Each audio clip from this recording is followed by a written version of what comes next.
পুৱতিতৰা ধাৰাবাহিকখনৰ আজি নিশা আহিবলগীয়া এপিছডৰ প্ৰম' মুকলি হৈছে। আজিৰ প্ৰমৰ প্ৰথম ভাগত আমি দেখিবলৈ পাইছোঁ জোনে কৈ আছিল ছাৰক চোৱা চিতা কৰিবলৈ বেলেগ এজনী ছোৱালী আহিলে। তেতিয়া আমি দেখিবলৈ পাইছোঁ ডিংকিয়ে মাত দিছিল কোন ছোৱালী। পুনৰ জোনে কৈছিল নামটো নাজানো কিন্তু বহুত ধুনীয়া ছোৱালীজনী, তই মই পাত্তাই নাপাম। তাৰপিছত আমি প্ৰমত দেখিবলৈ পাইছোঁ অহিৰণৰ মাকে হস্পিটেলত খোজকাঢ়ি আহি আছিল আৰু তেতিয়া আমি দেখিবলৈ পাইছোঁ বেদৰ দেউতাকক লৈ গৈ আছিল।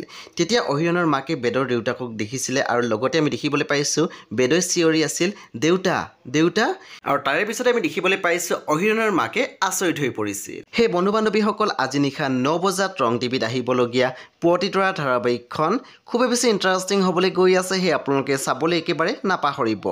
পৰৱৰ্তী আপডেটৰ বাবে আপোনালোকে মোৰ চেনেলটো ছাবস্ক্ৰাইব কৰি কাষত থকা বেল আইকন টিপি দিবলৈ একেবাৰে নাপাহৰিব আৰু প্লিজ আপোনালোকে মোৰ ভিডিঅ' এটা লাইক কৰি দিব।